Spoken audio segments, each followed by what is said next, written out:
इसमें है नहीं कुछ, परिभाषा ही है बस, लेकिन थोड़ा सा शब्दों का अंतर है। जैसे वहां था कि गीतम वाद्यम तथा नृत्यम, या एक और भी था गीतम वाद्यम तथा नृत्यम त्रयम संगीतम उच्यते। यहाँ आ गया गीतम वाद्यम च नृत्यम च त्रयम संगीतम उच्यते, संगीत पारिजात का। और संगीत मकरंद में नारद जी ने दे दिया गीतम गीत वादित नृत्या नाम त्रयम संगीतम उच्यते। ठीक है, अर्थ एक ही है। अब हम लोग चलते हैं नाद की ओर। ठीक है, तो नाद की जो नाद के भेद जो हम लोग सुनते आए हैं या आप लोग पढ़े भी होंगे कि अति सूक्ष्म,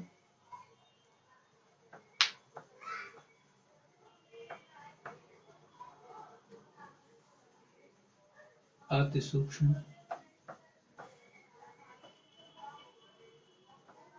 सूक्ष्म, पुष्ट, अपुष्ट और अंत में आता है कृत्रिम। ठीक है, ये 5 भेद हैं नाद के, जो संगीत दर्पण में बताए गए हैं। ठीक है, संगीत दर्पण में ये 5 भेद बताए गए हैं नाद के, और इन 5 का उत्पत्ति स्थान भी बताया गया है। और ये कहा गया है कि नाद जो है हमारा प्राण तत्व और अग्नि तत्व से मिलकर के उत्पन्न होता है, लेकिन नाद की जो स्थिति है वह हमारे नाभि प्रदेश में विद्यमान रहता है, और वहां जब हमारे शरीर का अग्नि तत्व और वायु तत्व दोनों मिल करके जब शक्ति प्रहार करता है तो नाद की उत्पत्ति होती है। तो अति सूक्ष्म नाद जो है यह नाभि प्रदेश में होता है। आप लोगों ने देखा भी होगा कि जब भी आप लोग कहीं किसी गुरु के यहाँ जब संगीत की शिक्षा लेने गए होंगे तो वहां यही होता है कि पेट से स्वर लगाओ, नाभि से बोलो, ऐसा कहा जाता है। इसका कारण यही है कि जो नाद का मूल है वो नाभि प्रदेश में ही है। तो अति सूक्ष्म नाद जो है नाभि प्रदेश में होता है। यहां से जब शक्तिपात होता है इस पर तो यह चलता है आगे, तो यह पहुंचता है हृदय के पास। हृदय के पास जब पहुंचता है तो यह सूक्ष्म नाद होता है। हृदय के बाद यह कंठ के पास पहुंचता है। जब कंठ के पास पहुंचता है तो यह पुष्ट होता है, पुष्ट यानी कि बलिष्ठ होता है। और इसके बाद यह पहुंचता है मस्तिष्क में।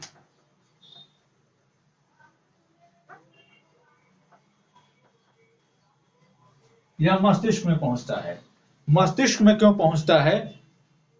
इसलिए पहुंचता है मस्तिष्क में कि स्वर को कितने परिमाण में बोलना है, कितने परिमाण में लगाना है, इस बात के लिए मस्तिष्क में पहुंचता है। तो यहाँ पुष्ट था, वहां जाकर के अपुष्ट हो जाता है, अर्थात जो बलिष्ठ स्वर था वहां कमजोर हो जाता है। क्यों? क्योंकि ये किसी दूसरे परिमाण में चला था, वहां जाकर के अपने वास्तविक परिमाण को ग्रहण करता है। अर्थात कि हमें सा बोलना है कि रे बोलना है कि ग बोलना है, और सा भी बोलना है या ऋषभ लगाना है तो किस राग का ऋषभ लगाना है, इस चीज के लिए, या कोई हम शब्द बोल रहे हैं, कोई वर्ण बोल रहे हैं तो उसको किस प्रकार से बोलना है, इस बात के लिए ये जाता है मस्तिष्क में। और यहाँ जाकर के इसका जो थ्रो होता है कंठ वाला, कंठ के पास से जो थ्रो निकल के मस्तिष्क के पास जाता है वहां थोड़ा कम हो जाता है। इसके बाद यह पुनः मुख के पास आता है, और मुख से जो है कृत्रिम नाद उत्पन्न होता है। ठीक है, तो अब कृत्रिम क्यों कहते हैं इसको? ये तो आप कह सकते हैं कि ये तो स्वतः उत्पन्न होता है, तो कृत्रिम कैसे है? तो कृत्रिम इसलिए है कि नाद का कोई स्वरूप नहीं है, नाद कोई वर्ण नहीं है, नाद केवल और केवल ध्वनि है।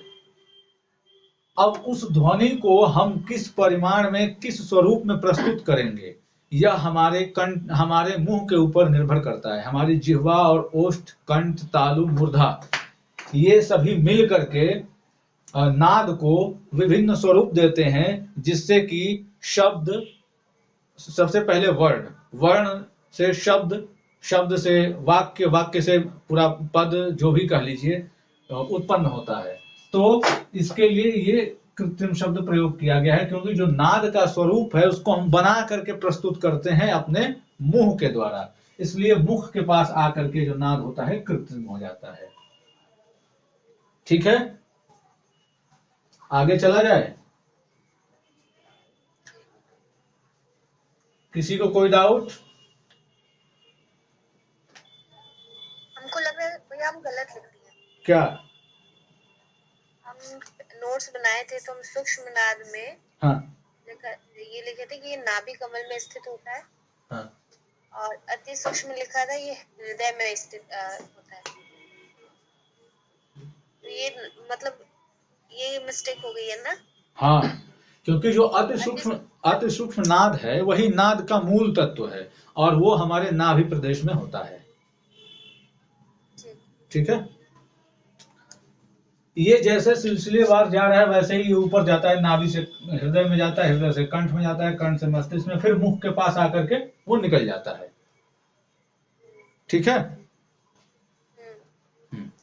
तो फिर हम लोग चलते हैं। नाद के एक और प्रकार बताए गए हैं संगीत दामोदर में। नाद का और भी कुछ प्रकार बताया गया है, इसमें है संगीत दामोदर में बताया गया है।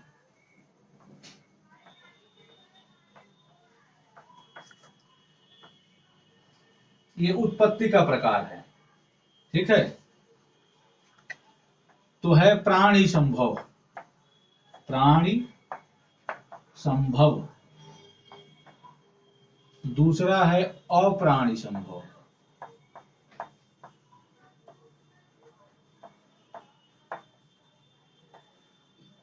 तीसरा है उभय संभव, उभय।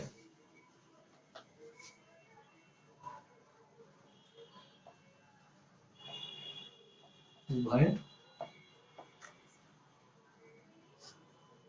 संभव।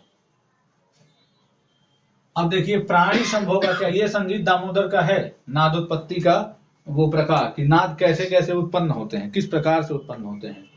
तो प्राणी संभव का अर्थ है कि किसी न किसी कंठ से, मतलब मानव के कंठ से जो नाद उत्पन्न होता है वो प्राणी संभव नाद है।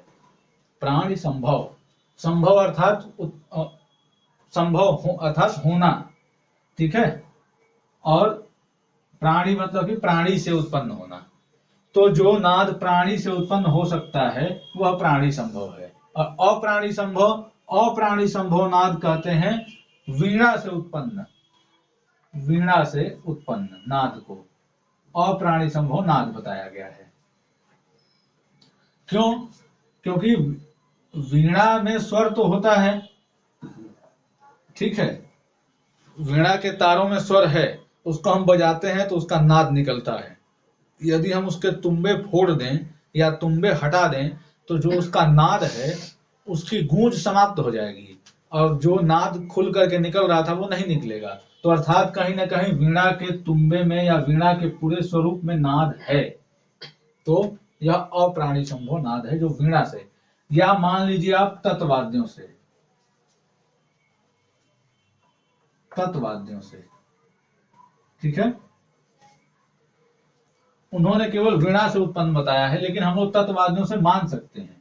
क्यों? क्योंकि तत्वाद्यों में तार से उत्पन्न होता है, और कहीं ना कहीं स्वर के लिए दिया गया होता है उसमें, या तो तुम्बा लगा होता है या तो तबली लगी होती है, जैसे उसमें सारंगी वगैरह में, या उसमें क्या कहते हैं वायलिन में साउंड पोस्ट लगा होता है, गिटार में साउंड पोस्ट लगा होता है, इस तरीके से है।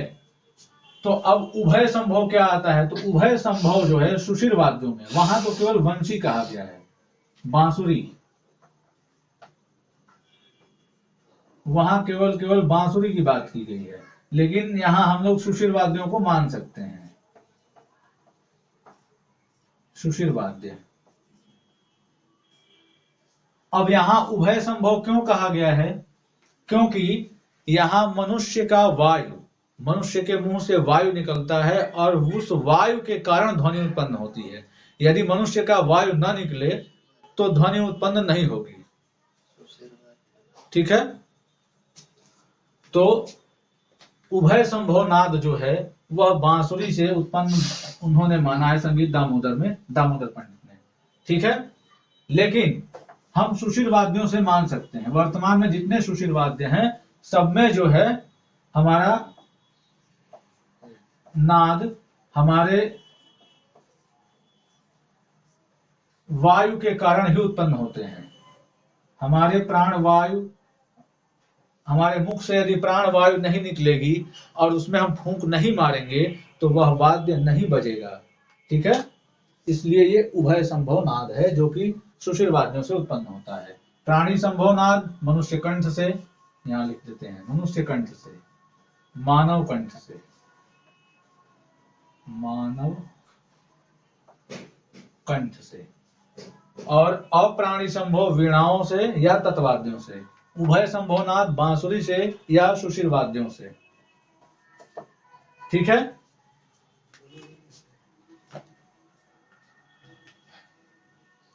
क्लियर है? आगे चलें। ये भेद और प्रकार एक ही चीज है या अलग अलग?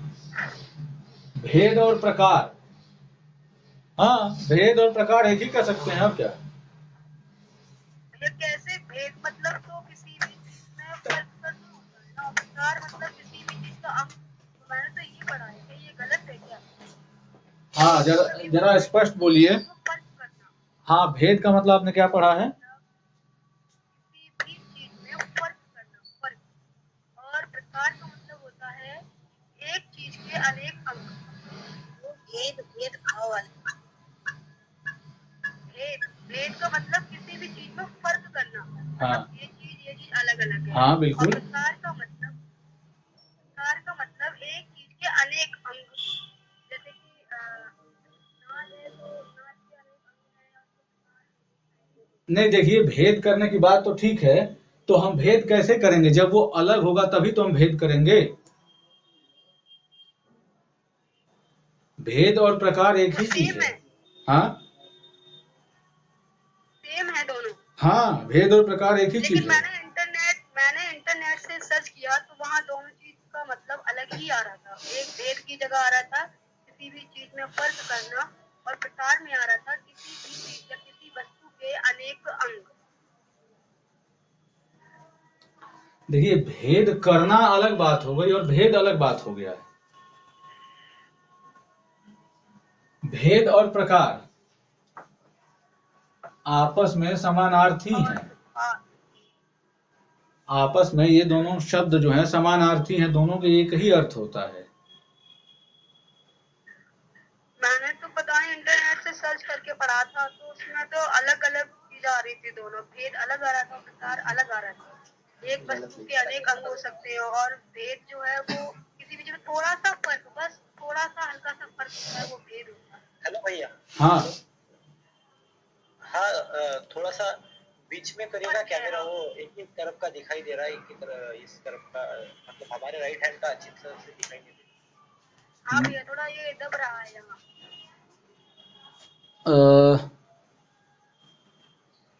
एक मिनट, आप थोड़ा दूर कर दीजिए, मतलब पूरा दिखाई देगा। अभी भी नहीं दिख रहा है? नहीं, थोड़ा सा नहीं दिख रहा है भैया। अच्छा, थोड़ा सा कैमरा आपका दूर कर दीजिए, मतलब पूरा पूरा दिख जाएगा। दिखा क्या?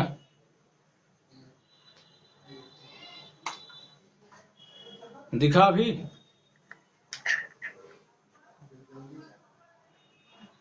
ब्लरिंग हो रही है भैया, बिल्कुल कुछ भी दिखाई नहीं दे रहा। अभी तो हो सकती है ब्लरिंग, लेकिन अब नहीं होनी चाहिए। शायद नेटवर्क का प्रॉब्लम है।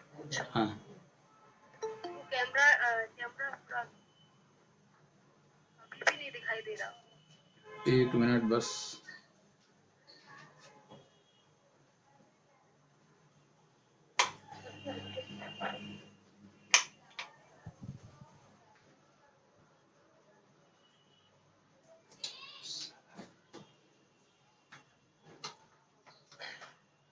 हाँ, अब दिख रहा है। दिख रहा है ना? हाँ लेकिन चलेगा इतना तो कोई बात नहीं। ठीक है ना? अच्छा भैया, अब ठीक है? हाँ हाँ ठीक है। ठीक हो गया। ठीक। हाँ, तो हम लोग भेद और प्रकार पर चर्चा कर रहे थे। चलिए ठीक है, हम आपकी बात को, हाँ, आपने जो पढ़ा है हम उसको अभी गलत नहीं कहेंगे। क्या? नहीं, किसी ने कुछ नहीं बोला, आप बताइए। हाँ, आपने जो पढ़ा है उसको हम गलत अभी नहीं कहेंगे। हम खुद पहले कहीं देख लेते हैं कि क्या भेद और प्रकार में क्या अंतर है, फिर हम कल इसको क्लियर करेंगे। जी जी ठीक भैया, है? बिल्कुल। हाँ, क्योंकि अभी कह देना कि गलत है, क्योंकि हमें पता है कि ये गलत, आपने जो पढ़ा है वो है गलत, लेकिन कितना गलत है कितना सही है इसका पहले मैं निराकरण कर लूंगा, तभी कुछ बोलूंगा। ठीक है? जी भैया, हमने पढ़ा था, लेकिन अगर फिलोसॉफिकल लैंग्वेज से देखे तो ही फर्क आता है दोनों में, भेद और हाँ, प्रकार में। जी। हाँ बाकी वैसे व्यवहारिक रूप से देखा जाए तो भेद और प्रकार एक ही होता है। हाँ, तो ठीक है, कोई दिक्कत नहीं है, हम उसको देख लेंगे, फिर कल उसको हम कंफर्म कर लेंगे। ठीक है? जी बिल्कुल। हाँ, तो थैंक यू। नाद लगता है हमें कि कंफर्म हो गया ना अब? जी। हाँ, तो अब हम नहीं, लोग, भेद कंप्लीट हो गए क्या भैया? आवाज कट रही है आपकी। आज थोड़ा सा लेट हो गए थे, तो ये हम कैसे जो हम 5 मिनट लेट हो गए थे आज तक, तो वो पहली जो आपने समझाया ना नाभि का, ये जो ऊपर में जो डेफिनेशन समझाया है वो हमें एक बार फिर से दोहरा दे तो। इसको अति सूक्ष्म सूक्ष्म वाले को, जी जी, सबसे ऊपर की। हाँ हाँ हाँ हाँ हाँ। इसमें कुछ है नहीं। अति सूक्ष्म नाद जो है एकदम सूक्ष्म नाद है। अति सूक्ष्म से सूक्ष्म होता है, फिर पुष्ट होता है, अपुष्ट और कृत्रिम के रूप में वो बाहर निकलता है हमारे शरीर से। तो अति सूक्ष्म नाद जो है वह प्रतिक्षण हमारे नाभि प्रदेश में विद्यमान रहता है, और जब इस पर हमारे शरीर का अग्नि तत्व और वायु तत्व मिल करके उस पर शक्ति प्रहार करते हैं तब यह उत्पन्न होता है। तो यह सूक्ष्म रूप में उत्पन्न होता है जो हृदय तक पहुंचता है। हृदय के बाद यह कंठ तक पहुंचता है तो पुष्ट हो जाता है, लेकिन तुरंत आवाज निकालता नहीं है। कंठ क्या करता है, पहले मस्तिष्क के पास भेजता है इसको, और मस्तिष्क के पास जब पहुंच, अति सूक्ष्म नाद जो है वो नाभि से उत्पन्न होता है जी, या मैंने तो हृदय पढ़ा है, हृदय में वास करता है अति सूक्ष्म नाद। नहीं, नाभि में वास करता है। सूक्ष्म जो है वो गुहा में वास करता है मानव शरीर के। भाई नाभि में वास करता है, मैंने देखा है संगीत दामोदर। हाँ हाँ, ये जो अति सूक्ष्म सूक्ष्म पुष्ट अपुष्ट और कृत्रिम जो है वो शारणदेव के अनुसार बता रहे हैं आप? शारदेव ने भी बताया है, संगीत दर्पण ने भी बताया है। संगीत दर्पण में तो आपने जो प्राणी संभव उभय संभव ये बताए हुए हैं, ये संगीत दामोदर का है। ये तो दामोदर का है, लेकिन आपने जो ऊपर बताया है हाँ, सूक्ष्म पुष्ट अपुष्ट कृत्रिम, ये किसके अनुसार है? संगीत दर्पण। अच्छा, ये भी संगीत दर्पण के अनुसार। और नीचे क्या है फिर ये भैया? मैं थोड़ा संगीत दामोदर। आ गई थी। ये दामोदर के अनुसार। अच्छा हाँ, ठीक है, ओके भैया, ओके। ठीक, आगे चलें। वेद कंप्लीट हो गए? हाँ वेद कंप्लीट हो गए क्या भैया, ये पूछ रही हूँ मैं। हाँ, सारंगदेव ने भी बताए हैं 5 वेद, बतन ने भी बताए हैं, रामा माता ने भी बताए हैं। तो यही तो बताए हैं, सूक्ष्म पुष्ट अपुष्ट, यही तो बताए हैं कि कुछ अलग बताए हैं। मतंग ने केवल सूक्ष्म अति सूक्ष्म अव्यक्त व्यक्त कृत्रिम ये 2 चेंज किया उन्होंने, अव्यक्त और व्यक्त। ऐसा तो हमें नहीं मिला मैंने तो शारंगदेव यही ने। पढ़ा। अच्छा ठीक है, मतंग ने क्या बताया आप बताइए, फिर हम देखते हैं उसको, फिर हम मूल ग्रंथ में ढूंढते हैं, फिर बताते हैं। सूक्ष्म जी, मतंग ने पहला जो नाद का भेद बताया है वो है सूक्ष्म, हाँ, दूसरा है अति सूक्ष्म, तीसरा है अव्यक्त, चौथा है व्यक्त और 5वां है कृत्रिम। ये हम्म। 5 भेद है हम्म। गणेश जी के अनुसार। ठीक है। और रामावास्य ने 5 भेद बताए हैं, लेकिन उनको 3 का उल्लेख किया है। हृदय का नाद मंत्र, कंठ का नाद मध्य और मस्तक का नाद तार। तार, बस हाँ ऐसे बताया। हाँ, ये तो हमें पता था, लेकिन ये उसको बताना हमने उचित नहीं समझा। लेकिन ये उनका हम पहले उनके मूल ग्रंथ में ढूंढ लेते हैं, फिर बताएंगे। ठीक है, ओके भैया। क्योंकि और हमें इन्हीं, पाश्चात्य में भी तो हाँ, पाश्चात्य में नाद के भेद नहीं बताए भैया। पाश्चात्य में नाद के भेद बताए गए होंगे जरूर, लेकिन हमने अभी उसका अध्ययन किया नहीं। तो आप लोग निश्चिंत रहें, जो भी नाद से संबंधित, अभी मैं इसको पहले तो उनका देख लेता हूँ। मैंने आज अध्ययन किया तो संगीत दर्पण और संगीत दामोदर हमको मिला कि ये चीजें इसमें बताई गई हैं। मैंने नाद का जहां भी देखा कि इन्हीं दोनों लोगों का उल्लेख मिला। तो अब इन ग्रंथों को हमें देखना पड़ेगा, या तो मूल ग्रंथ को देखें तो पता चलेगा। मैंने तो भैया पाश्चात्य में भी सुना है, पढ़ा है कि बास है, टेनर है, ऑल्टो है, हाँ, और सोप्रानो है, कॉन्सल्टो है, ये हाँ, सारे 5 ठीक भेद है। बताए हुए हैं। बास, बास टेनर, है वो अल्टो, पुष्ट के देखिए, समान है। और बास, टेनर, अल्टो की जब बात है तो वो मान लिया जाता है कि नाद का प्रकार है, लेकिन वास्तव में वो नाद का प्रकार कहाँ है? वो तो एक सप्तक का प्रकार है या आवाज मोटे पतले का प्रकार है। नहीं भैया, उसमें एक्सप्लेन भी कर रहे थे कि बास जो है वो पुष्ट के समान है, टेनर जो है वो अपुष्ट के समान है, ऑल्टो जो है वो सूक्ष्म के समान है, सोप्रानो जो है वो अति सूक्ष्म, और कॉन्सल्टो जो कृत्रिम के समान है। हम आपकी बात को मानते हैं, लेकिन ये केवल रिलेशन बना दिया गया, वास्तव में एकदम कहा जाए कि पॉइंट टू पॉइंट ऐसा नहीं है। ठीक है, अच्छा। हाँ, पॉइंट टू पॉइंट एकदम ऐसा नहीं है, लेकिन उसके जैसा मान लिया गया कि हाँ, इसको हम उसके जैसा मान सकते हैं। अच्छा भैया, जो श्रुति है, हाँ, श्रुति को लोगों ने अपने अपने ग्रंथ में अलग अलग तरीके से बताया है। जैसे कि पुंडरीक विट्ठल जी हैं, उन्होंने रागमाला में श्रुति को गति बोला है। कर्नाटक में श्रुति को अलूक बोला है। हाँ, पाश्चात्य में श्रुति को माइक्रोटोन बोला है। हाँ। क्या नाद को इस तरीके से नहीं बताया किसी ग्रंथकार ने? नहीं, नाद को तो हर जगह नाद ही मिला है। अच्छा। हाँ, अलग अलग तरीके से किसी ने इसका उल्लेख नहीं किया? नहीं। तो ठीक है भैया, ओके, थैंक यू। ठीक।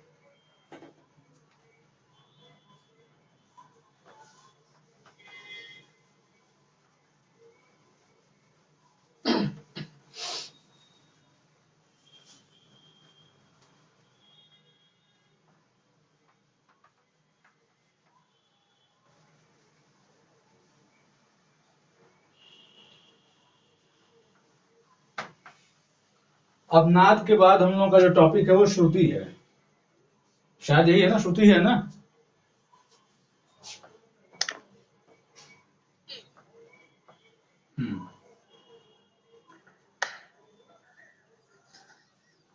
तो श्रुति की जो परिभाषा है मतंग जी देते हैं, श्रवणेन्द्रिय,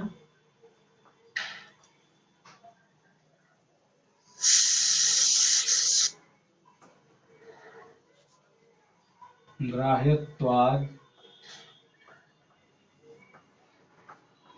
ध्वनि श्रुतिर्भवेत्।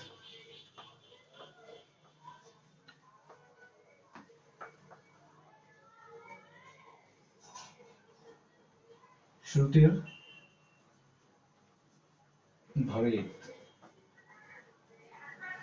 ठीक है। हाँ, हाँ भैया, अपना म्यूट कर दीजिए, आवाज बहुत आ रही है आपके वहां से। श्रवणेन्द्रिय ग्राह्यत्वाद ध्वनि, ध्वनिरेव श्रुतिर्भवेत्। अब इसका अर्थ यह है कि श्रवणेन्द्रिय क्या है? सुनने वाली इंद्री अर्थात हमारा कान। ग्राह्यत्वाद, ग्रहण किया जा सकने वाला या ग्रहण की जा सकने वाली ध्वनि रेव। अब देखिए, इसको अगर हम तोड़ देंगे तो क्या होगा? तोड़ देंगे तो तुरंत आप लोगों को समझ में आ जाएगा कि इसका अर्थ क्या है। कुछ नहीं है। श्रवण इंद्रिय तो ठीक है, श्रवण इंद्रिय। अब ग्राह्यत्वाद, तो ग्राह्यत्वाद तो ठीक है, ग्राह्यत्वाद वो शब्द है, ग्राह्य का रूप है। भैया दिखाई नहीं दे रहा, अभी भी नहीं दिख ब्लैक रहा? हो रही है। हाँ, नहीं नहीं, मेरे यहाँ तो कोई दिक्कत नहीं है। दिख तो रहा है लेकिन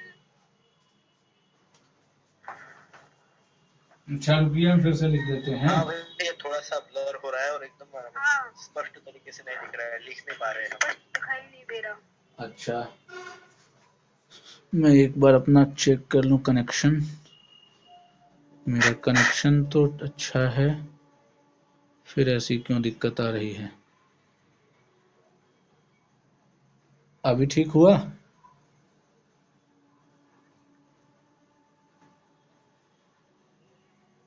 अभी ठीक नहीं है। अब इसके जा सकता है, थोड़ा थोड़ा हो रहा है। ठीक, ठीक है, अब ठीक है। हो गया ना? चलेगा चलेगा। हाँ हो गया। ठीक। देखिए, अब श्रवण इंद्रिय का मतलब है कि सुनने वाली इंद्री। श्रवण इंद्री, श्रवण और इंद्री को अलग अलग कर दिया तो श्रवण इंद्री, आपस में मिला दिया तो श्रवण इंद्रिय हुआ। तो श्रवण इंद्रिय अर्थात कान। ग्राह्य त्वाद, तो ग्राह्य शब्द है, मूल धातु जो है वो ग्राह्य है और उसका रूप बना है तो ग्राह्यत्वाद बना है। तो ग्राह्यत्वाद मतलब कि ग्रहण करने योग्य। और ध्वनि रेव जो है, ध्वनि रेव लिखा हुआ है वह है ध्वनि एव। तो ध्वनि का मतलब ध्वनि, एव का मतलब ही। श्रुतिर भवेत जो लिखा है वो है श्रुति भवेत। तो कानों से सुनी जा सकने वाली ध्वनि ही श्रुति है। ठीक है, वह ध्वनि जिसे हमारा कान, हमारी श्रवण इंद्रिय सुन सकती है, उसी ध्वनि को हम श्रुति कहेंगे। ठीक है, आगे चलते हैं। इसको आप लोगों ने नोट कर लिया? जी ये बृहदेशी का है।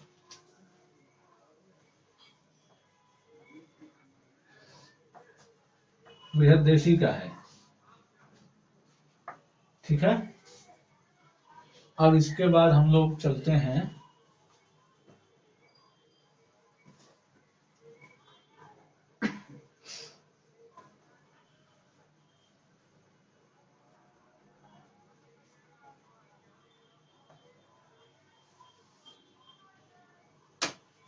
श्रुति। ये तो श्रुति की परिभाषा हो। अब श्रुति कितने प्रकार से हम लोग प्रयोग करते हैं? देखिए, श्रुति एक वेदों में आती है बात श्रुतियों की। तो वेदों में जो श्रुति है वह गुरु मुख से सुनी गई बातों को इकट्ठा करके रखा गया, उसको श्रुति कहा गया। और ये वैदिक काल से प्रचलित है श्रुति। तो यह श्रुति अलग है और हमारी श्रुति अलग है। ठीक है, अब इस श्रुति में सबसे पहले बात आती है कि कितनी श्रुतियां हैं। तो श्रुतियों की संख्या अनंत है। श्रुतियों की संख्या अनंत है।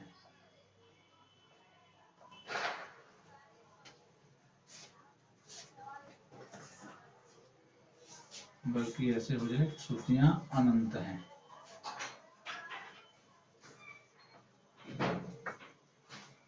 परंतु अब बात आती है कि 22 श्रुतियां ही क्यों मानी गई।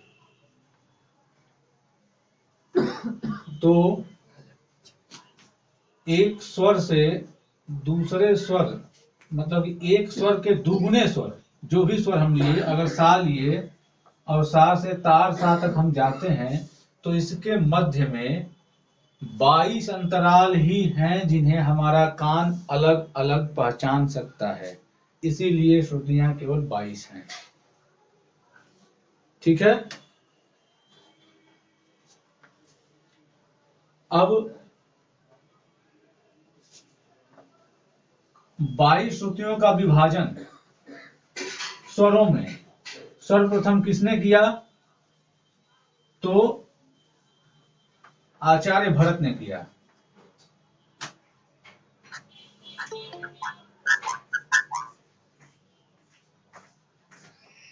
उन्होंने जब षड्ज की चर्चा की तो कहा कि षड्ज मध्यम ग्राम जो हैं इनमें 22 श्रुतियां होती हैं और इन्हीं श्रुतियों पर स्वरों की स्थापना की गई है, इन्हीं श्रुतियों पर स्वर माने गए हैं। लेकिन एक बात ध्यान देने योग्य है कि इन्होंने श्रुतियों के नाम की चर्चा कहीं नहीं की है। इन्होंने केवल और केवल संख्या बताई है और इस संख्या को सिद्ध भी किया है सारणा चतुष्टयी के माध्यम से। ठीक है। तो षड्ज की जो स्वर व्यवस्था इन्होंने बताई वो बताया चतुष्टय।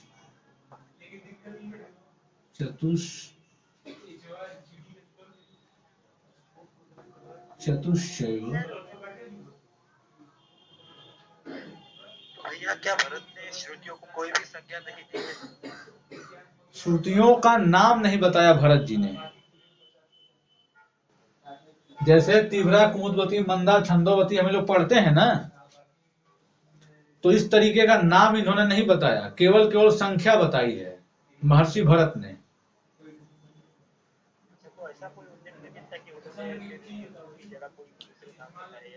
आपकी आवाज बहुत धीरे आ रही है। ऐसा कुछ नहीं है क्या कि उन्होंने कोई संकेत दिया हो इन 22 को नाम के अलावा या कुछ अलग नाम बताए हो? नहीं, जरा फिर से बोलिए। ऐसा मतलब उन्होंने कुछ ऐसा नहीं किया कि जैसे इन 22 को तीव्रा कुमुदवती के अलावा कोई अलग नाम या कोई संकेत से जाना हो, कुछ ऐसा नहीं। उन्होंने केवल संख्या बताया है, 1 2 3 ऐसे लिख करके संख्या दिखाया है। पहली श्रुति, दूसरी श्रुति, तीसरी श्रुति। इसके बाद हमें वर्तमान समय में जितने भी प्राचीन ग्रंथ प्राप्त हैं उनमें से 4 प्रकार की श्रुतियों का हमें विवेचन मिलता है। जो वर्तमान में प्रचलन में है ना, तीव्रा कुमुदवती वाली बात, तो तीव्रा कुमुदवती वाली श्रुति नाम के अलावा 3 और श्रुति नाम प्रचलित हैं, उनको हम बताएंगे आप लोगों को। उसको हमें बुक लेकर के लिखवाना पड़ेगा क्योंकि वो बाकी का याद नहीं है। ठीक है। तो पहले हम इसको समझते हैं। चतुष्चैव षड्ज मध्यम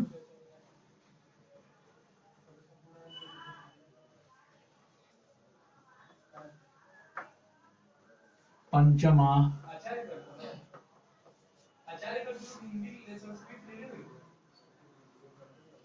द्वय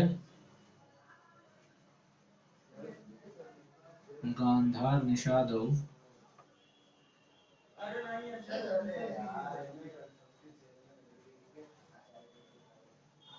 तृष्टि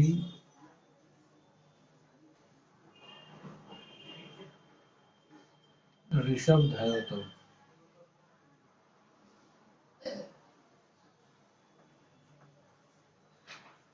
ऋषभ धयोतौ ये है हमारे षड्ज की स्वर व्यवस्था का श्लोक।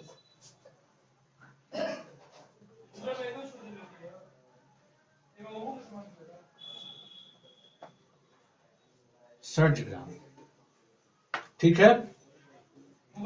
एक तरह से कह सकते हैं कि ये षड्ज का सूत्र भी कह सकते हैं इसको। अब मध्यम का जो सूत्र आता है, मध्यम की श्रुति व्यवस्था का सूत्र, मध्यम का नहीं, मध्यम के स्वरों की श्रुति व्यवस्था का जो सूत्र आता है वो आता है कि मध्यम ग्रामे तु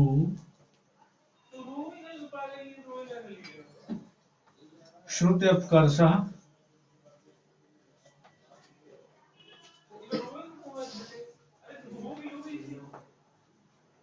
पंचमः कार्यः।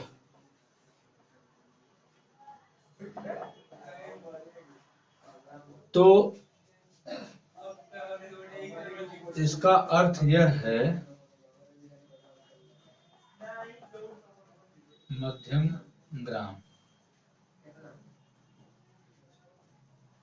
देखिए षड्ज ग्राम क्या है, चतुष चतुष चतुश्चैव षड्ज मध्यम पंचमा। आप लोगों को पता भी है, मैं फिर से बता भी देता हूं कि षड्ज मध्यम पंचम की 4-4 श्रुतियां, द्वय गांधार निषादो गंधार निषाद की 2-2 श्रुतियां और त्रिस्त्री ऋषभ धैवतो मतलब ऋषभ धैवत की 3-3 श्रुतियां होती हैं षड्ज ग्राम में। ठीक है। अब मध्यम ग्राम में क्या है, मध्यम ग्राम की स्वर व्यवस्था क्या है, तो मध्यम ग्राम में तू श्रुत अपकर्षः पंचमः कार्य, अर्थात कि मध्यम ग्राम में केवल पंचम को एक श्रुति का अपकर्ष कर देते हैं। पंचम जो स्वर है इसमें हम एक श्रुति का अपकर्ष कर देते हैं। अपकर्ष करने मतलब कि घटा देते हैं, तो पंचम की एक श्रुति हम कम कर देते हैं। षड्ज ग्राम की स्वर व्यवस्था में हम पंचम को एक श्रुति कम कर देते हैं तो मध्यम ग्राम बन जाता है। यदि हम इसका देखें तो क्या होगा, 4 3 2 4 4 3 2। अब इसको क्या करना है, 4 को जो है पंचम को एक श्रुति कम करना है इस वाले को, तो ये त्रिश्रुति हो जाएगा, तो इसमें एक श्रुति चली जाएगी, ये चतुश्रुति हो जाएगा। कुछ है नहीं, क्या है 4 3 2 4 3 4 2। ये मध्यम ग्राम की श्रुति व्यवस्था हो गई। ठीक है, मिटाए। जी भैया।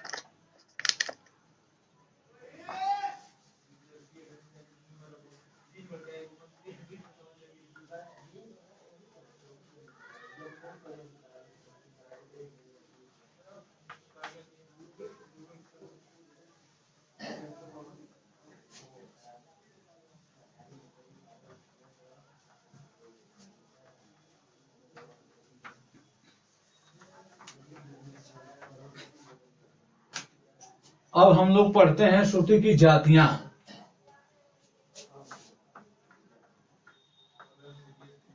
श्रुति की जातियां। श्रुति की कितनी जातियां बताई गई हैं? 5। वो हैं, हाँ,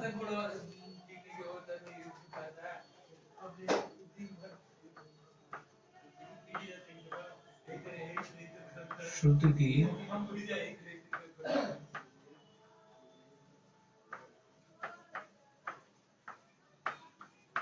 5 जातियां मानी गई हैं।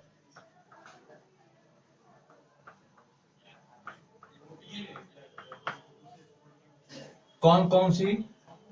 तो दीप्ता, हाँ, हाँ, हाँ,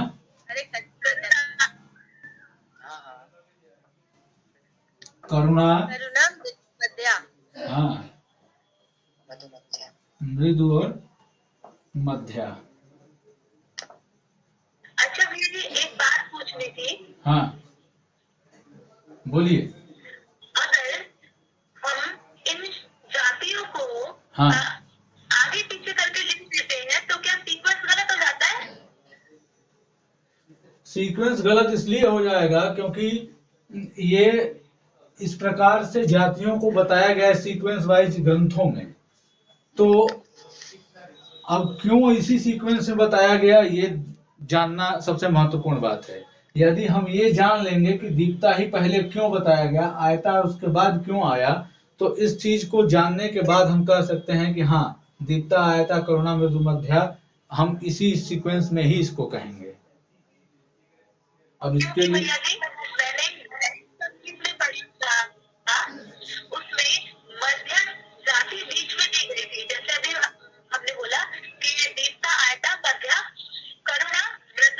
हाँ। लिखा देते हैं। यही आपका रिजल्ट है, मतलब जरूरी है कि बदला को बीच में ही रखें। अब इसका कंफ्यूजन हम दूर करने के लिए हम पुस्तक खोल लेते हैं, देखते हैं क्या क्या कह रही है पुस्तक। ठीक है, क्योंकि नेक्स्ट में बीच में मोस्टली जो भी दिया होता है वो राइट होता है। एक मिनट, एक मिनट बस। ये कौन सी ग्रंथ में है भैया? हाँ, कौन से ग्रंथ में है इसका उल्लेख? सबसे पहले श्रुतियों की जाति का। श्रुतियों की जाति का उल्लेख, श्रुतियों की जाति का उल्लेख तो रत्नाकर में भी है।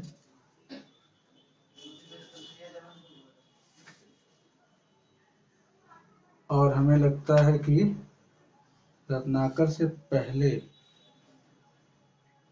देशी में शायद नहीं है। भरत के अनुसार है दिखता है।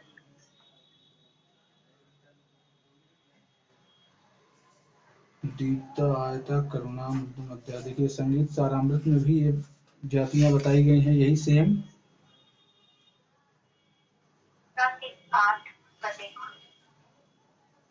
तीव्रा, कुमवती, मंगा, संगवती, ये तो है। ये क्या है? संगीत रत्नाकर नहीं, संगीत रत्नाकर में ही है। दीप्ता, आयता, दीप्ता, आयता। मैंने पढ़ा ये भरत के अनुसार। ठीक है, भरत के अनुसार श्रुतियों की जातियां बताए हैं, लेकिन उन्होंने ये श्रुतियों का नाम नहीं बताया ना कि ये श्रुति दीप्ता में आएगी, ये श्रुति आयता में आएगी, ऐसा उन्होंने नहीं बताया। संगीत रत्नाकर में पता है।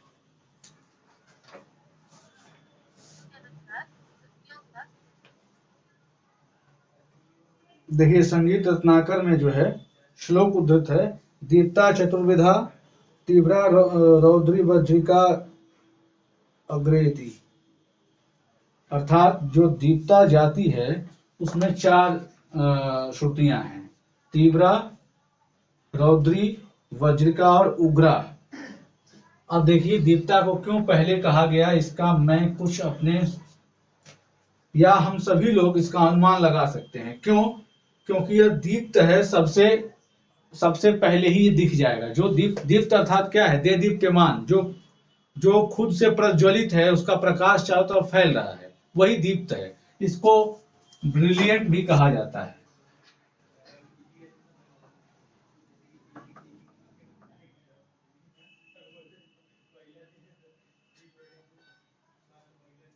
अब दीप्ता में 4 जातियां आती हैं, 4 श्रुतियां आती हैं। कौन कौन सी? तो वो है तीव्रा, रौद्री, वज्रिका और उग्रा। तीव्रा, रौद्री, वज्रिका और उग्रा। ठीक है, ये 4 श्रुतियां आई। आयता में आती हैं 5 श्रुतियां, कुमुदवती, क्रोधा, प्रसारिणी, संदीपनी और रोहिणी।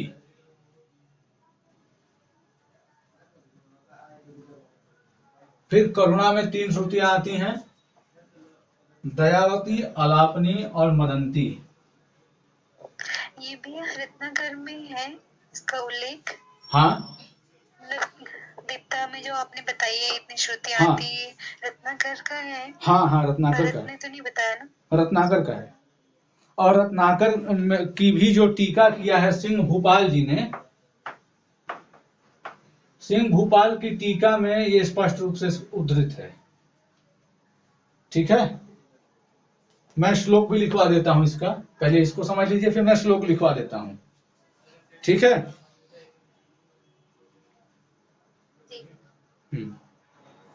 आगे चलते हैं। पहले श्रुतियां लिखवा दे इस जाति के अंतर्गत वाली बात नहीं तो। हाँ, वही मैं लिखवा ही रहा हूँ। करुणा में आती है दयावती। अच्छा, इसका आयता का आप लोगों ने लिखा? नहीं, आयता का छोड़ दिया आपने तो। मैं लिख देता हूँ, लिख लिया। मैंने बोला था, केवल लिख देता हूँ, कोई बात नहीं।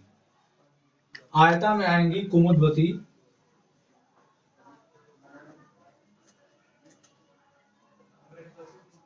कुमुदवती, क्रोधा, प्रसारिणी,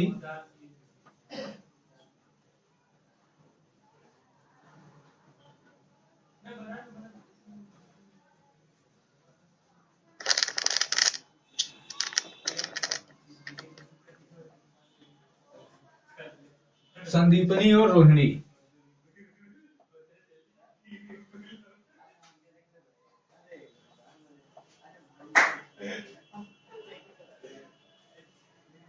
ठीक है,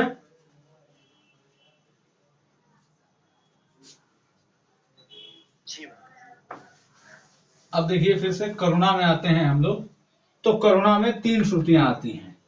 करुणा जाति में 3 श्रुतियां, दयावती, अलापिनी और मदंती।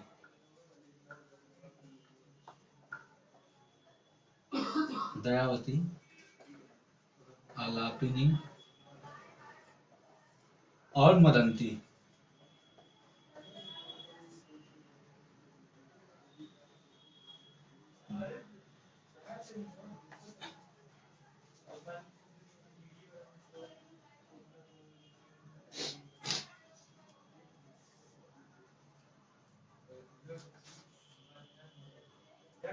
भैया थर्ड क्या मदंती? हाँ, मदंती। बंदती वही ना।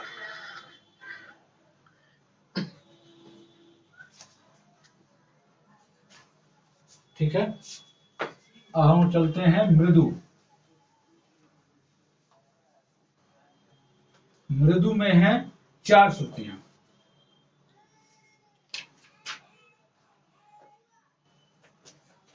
मंदा,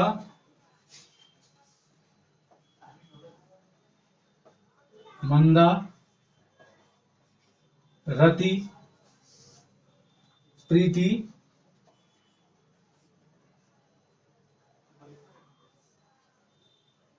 और क्षिति।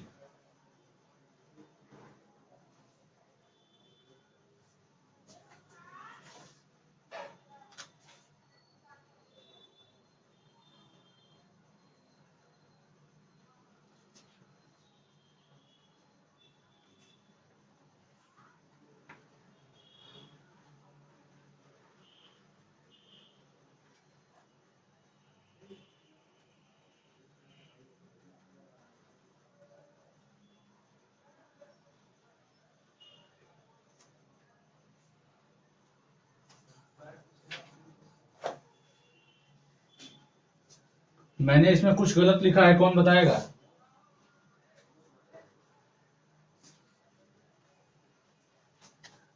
ये रत्ती का तो नाम नहीं सुना है, रक्तिका। हाँ, रक्तिका है, हाँ जी भैया जी। रक्तिका है। ठीक है, हमने तो 22 श्रुतियां हाथ पे गिनी, हमने कहा रति तो आया नहीं भैया, रति दिया। हाँ ठीक है, रक्तिका है।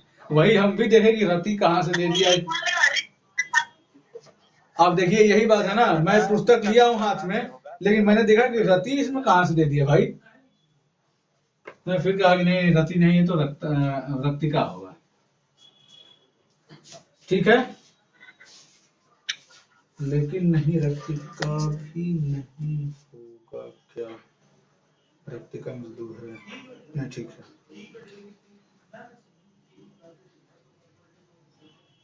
ये हो गया 4, इसमें हो गया हमारा 4, इसमें हो गया 5, करुणा में हो गया 3, इसमें हो गया 4। अब बचा कितना? कितनी श्रुतियां बची? 6 बज गई भैया। हाँ, 6 बचती। तो बाकी जो 6 बची वो मध्या जाति में आएंगी। ठीक है, तो कौन कौन सी बची?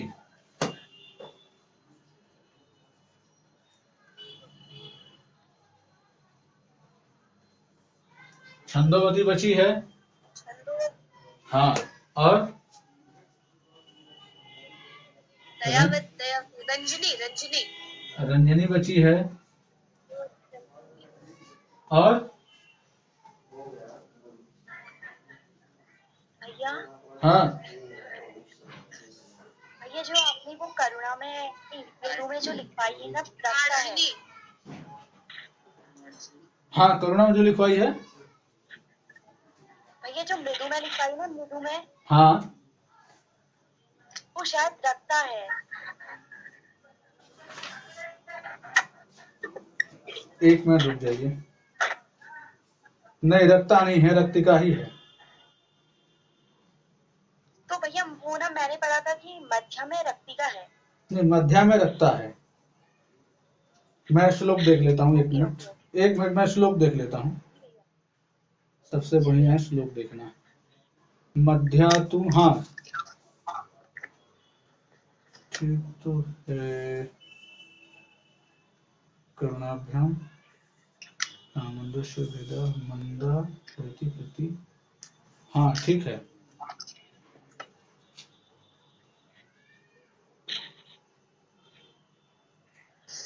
रखता ही होगा, ठीक है।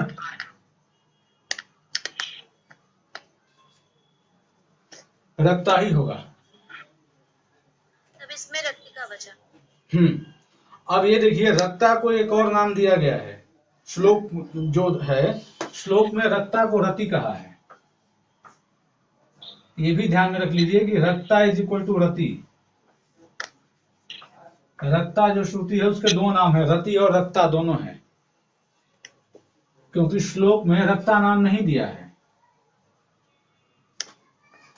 श्लोक में रति दिया है, मंदा रति प्रीति क्षिति रीति मृदोश्चत्वारो भेदा। मतलब कि मृदु के 4 भेद हैं, मंदा, रति, प्रीति और क्षिति। तो मतलब कि रक्ता का एक और नाम रति भी है। ठीक है, चलिए अब इसमें हम लोग मध्या में चलते हैं। मध्या में हो गया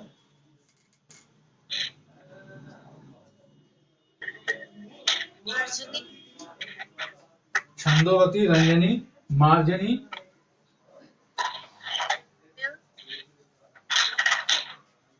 मार्जनी,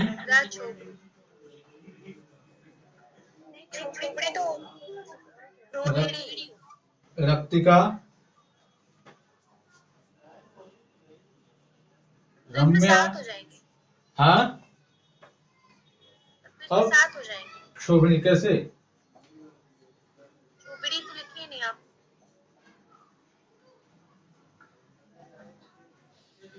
कहाँ साथ हुई?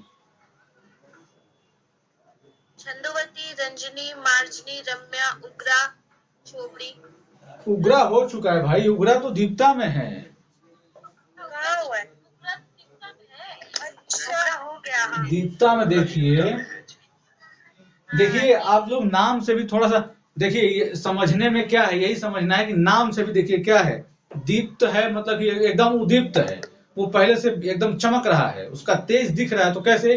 तीव्रा है, वो तीव्र है पहले ही से, तो मतलब वो अलग ही दिखेगा, मतलब कि वो दीप्त है। इसके बाद रौद्री, वो रौद्र रूप में है तो वो दीप्त है। समझ लीजिए, याद करने की बात ही नहीं आएगी। वज्रिका, वज्रिका मतलब जो वज्र धारण किए हो, लड़ाई झगड़ा करने में तत्पर हो एकदम वज्र लेकर के, तो वो भी, हाँ हाँ ठीक है, वो भी दीप्ता में आ गया, दीप्त एकदम। अब इसके बाद उग्रा, उग्र है पहले ही से वो, तो क्या है वो? दीप्ता है। समझिए, बस याद नहीं करना है, केवल नाम से समझ में आ जाएगा कि वो क्या है। ठीक है, अब जो नाम से नहीं समझ में आ रहा है उसको हम अलग रखते हैं, पहले जो नाम से समझ में आ रहा है उसको देखते हैं। ठीक है, अब देखिए करुणा में क्या है? दयावती पहले ही आ गया, करुणा दया एक ही शब्द है ना। आलापिनी, आलाप करने वाली, आलापिनी जो आलाप करती है। तो अब इसको तो थोड़ा सा समझना पड़ेगा कि नहीं ये करुणा में ही आती है, क्योंकि इसका कोई लॉजिक हम नहीं लगा सकते। आलापिनी करुण भी हो सकती है, रौद्र भी हो सकती है, तो इसमें कोई दिक्कत नहीं है। मदंतिका या मदंती, तो मदन किसका नाम है? मदन किसका नाम है, कौन बताएगा? विष्णु भगवान जी का नाम मदन नहीं है। मदन कामदेव को कहते हैं। कामदेव को मदन कहते हैं। और मदंती, मदंती आया अर्थात उनकी पत्नी रति, कामदेव की पत्नी। तो पत्नी मतलब स्त्री की बात जहां आती है तो स्त्री करुणा का स्वरूप होती है, करुणा की, दया की प्रतिमूर्ति होती है, तो ये करुणा में जाएगा ही जाएगा। हमने मदंती को मंदती पढ़ा है बहुत सी बुक में। हाँ, मंदती भी लिखा है लेकिन वो मिसप्रिंट है तो ये वास्तव में मदंतिका, इसका जो रियल नाम है वो मदंतिका है, मदंतिका। लेकिन अब जो है मदंती ही प्रचार में आ गया तो मदंती चल रहा है, क्योंकि मैं देख रहा हूं श्लोक में मदंतिका लिखा हुआ है।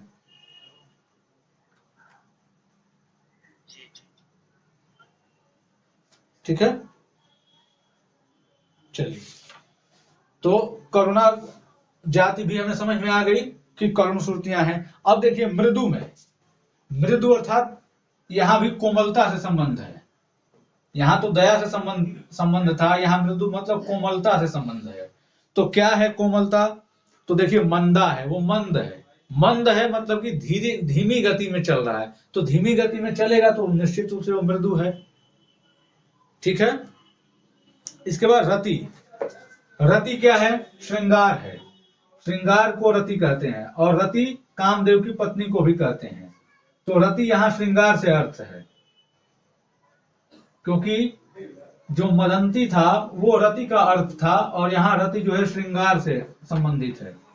तो श्रृंगार जहां होगा, श्रृंगार की हुई स्त्री जो है, या श्रृंगार का शब्द, जैसे श्रृंगार शब्द आता है तो कहाँ जाता है? स्त्रियों के लिए जाता है। और स्त्रियां क्या होती हैं? मृदु होती हैं, उनका स्वभाव मृदु होता है। मृदु मतलब कोमल होता है, कोमल स्वभाव की होती हैं स्त्रियां। उनका शरीर भी कोमल होता है, हृदय कोमल होता है, विचार कोमल होता है, सब कोमलता का एक पर्याय है वो। अब देखिए प्रीति है, प्रीति कहाँ होगी? प्रीति मतलब क्या? प्रेम। प्रीति जो है प्रेम से संबंधित है। तो जब तक मृदुता नहीं आएगी तब तक प्रेम हो ही नहीं सकता। आपस में भाईचारा या प्रेम का संबंध जब तक मृदुता नहीं रहेगी तब तक हो ही नहीं सकता। जब कठोरता रहेगी तो कहां से हम तो झगड़ा करेंगे ना। तो ये हो गया। इसके बाद क्षिति, तो क्षिति को हमें याद कर लेना है कि क्षिति जो है धरती को कहते हैं। क्षिति किसको कहते हैं? धरती को। धरती क्या है? हम कहते हैं धरती माता, कहते हैं ना।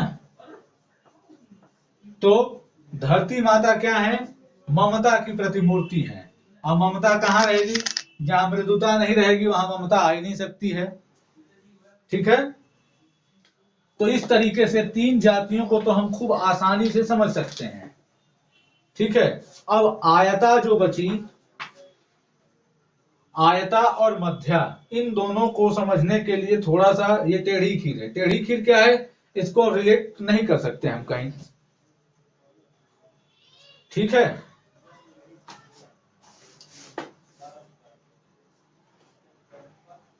तो इस प्रकार से तीन जातियों को तो हम बिना याद किए समझ सकते हैं। बाकी जो बची उनमें से अब ये देखना है कि कम किसमें है, तो कम आयता में है। 5 जातियां, तो उनको हम देख लेते हैं। आयता में कुमुदवती है।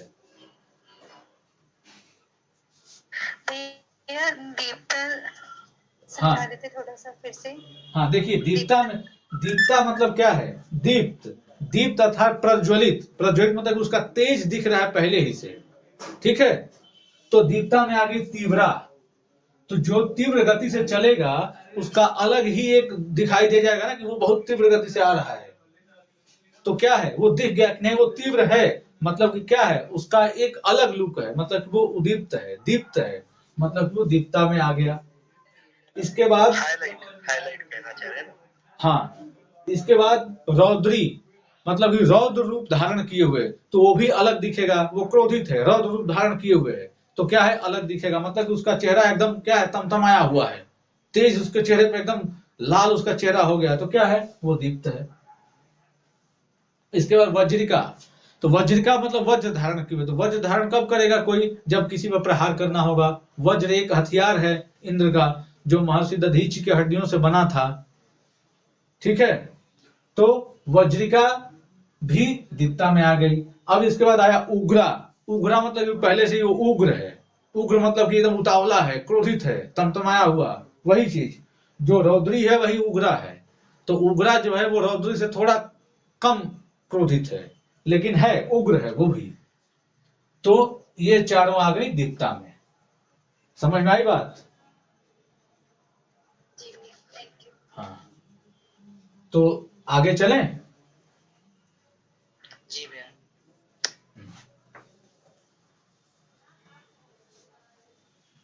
ये जब अभी श्रुतियाँ बता रहे थे हाँ 22 वाली बात, हाँ तो मैंने कहीं कि 66 भी श्रुतियाँ हैं हाँ शायद हाँ वगैरह की हाँ कहीं पढ़ा था। हाँ, तो हमने कहा ना कि श्रुतियां अनंत हैं, अच्छा। लेकिन हमारे कान से जो अलग, देखिए श्रुति की परिभाषा ही यही है कि श्रवणेन्द्रिय ग्राह्य ग्राह्य ध्वनि, जो श्रवणेन्द्रिय अर्थात जो जिसे हम कानों से सुन सकें। तो सुनने को तो हम 50 ध्वनि भी सुन सकते हैं, 400 ध्वनि भी सुन सकते हैं, लेकिन उनमें अलग अलग अंतर दिखाई दे जाए। तो यदि हम मध्य सा से तार सा तक तार लगा लिए हैं, और जो हमारा तार है उसमें हम मध्य सा बज रहा है, और तार सा के लिए एक हमने पॉइंट लगा लिया।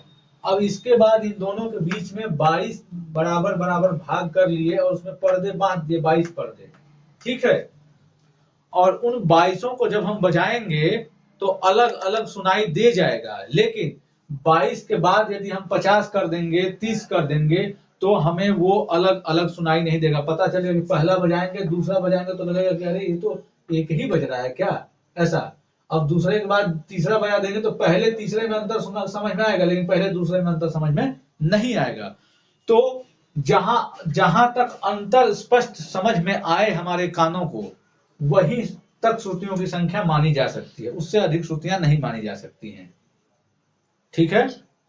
हाँ तो भैया हाँ हमने उसमें ये स्पष्ट पढ़ा था हाँ कि जो 66 जो श्रुतियाँ मानी है तो हाँ 22 या 66 मतलब मंद्र मध्यतार हाँ ऐसे ही तो यही रहेगा ना, वो सिर्फ अब तक बदलेगा।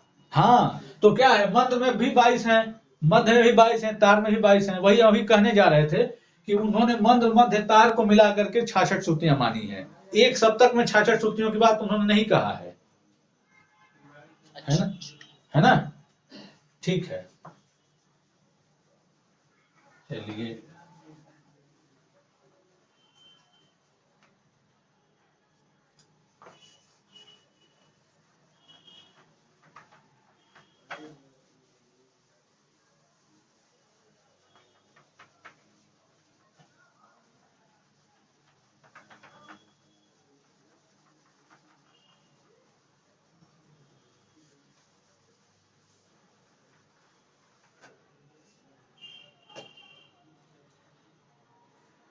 अब हम लोग एक बार ऐसा करते हैं कि जो ये श्रुति की जातियां हैं, इसका मैं एक चार्ट बना देता हूं कि स्वरों के हिसाब से, पहले इधर श्रुति, यहाँ जाति, यहाँ स्वर, कि किस स्वर में किस किस जाति की कितनी श्रुतियां आती हैं। नहीं, इसके पहले मैं श्लोक लिखवा देता हूं आप लोगों को। जो संगीत रत्नाकर की टीका है, सिंह भूपाल जी ने जो टीका किया है, उसमें उद्धृत श्लोक है, संगीत रत्नाकर का ही श्लोक है, मैं उसे लिखवा देता हूं क्योंकि ये आवश्यक है। दीप्ता चतुर्विधा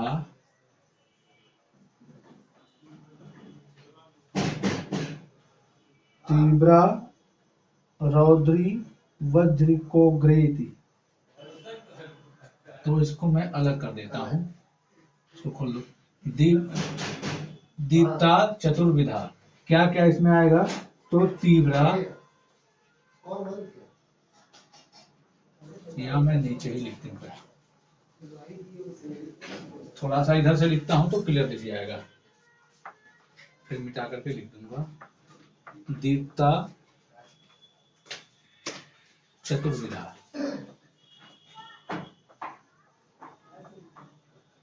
अर्थात कि दीप्ता के 4 प्रकार हैं, 4 भेद हैं, 4 हैं दीप्ता में, ठीक।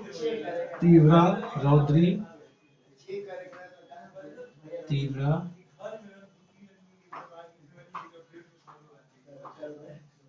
रौद्री,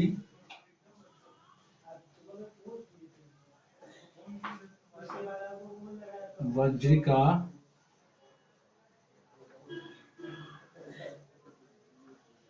उग्रा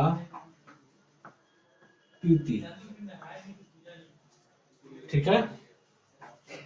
इसके बाद अब देखिए, ये जो तीव्रा, रौद्री और वज्रिका उग्रा इति मैंने अलग अलग कर दिया है, जबकि श्लोक में दिया हुआ है वज्रिका उग्रेति,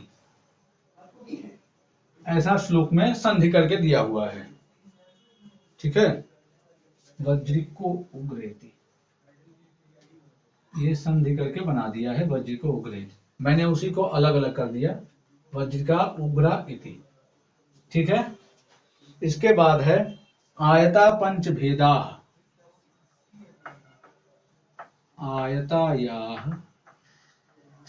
भैया हाँ। बोर्ड लेफ्ट राइट में भी कम दिख रहा है थोड़ा सा, ये मतलब हाँ, मतलब लेफ्ट राइट दोनों साइड ना कट रहा है बोर्ड। अच्छा अच्छा, तो मैं इसको बोल देता हूँ, तो रुकिए, पहली लाइन में बोल देता हूँ, लिख लीजिए, फिर दूसरी लाइन में थोड़ा कम में लिखता हूँ। ठीक है। लिखा हुआ है दीप्ता चतुर्विधा, कॉमा है, तीव्रा, रौद्री, वज्रिका, उग्रा इति। और ये वज्रिका उग्रा इति को मिला करके श्लोक में लिखा हुआ है वज्रिको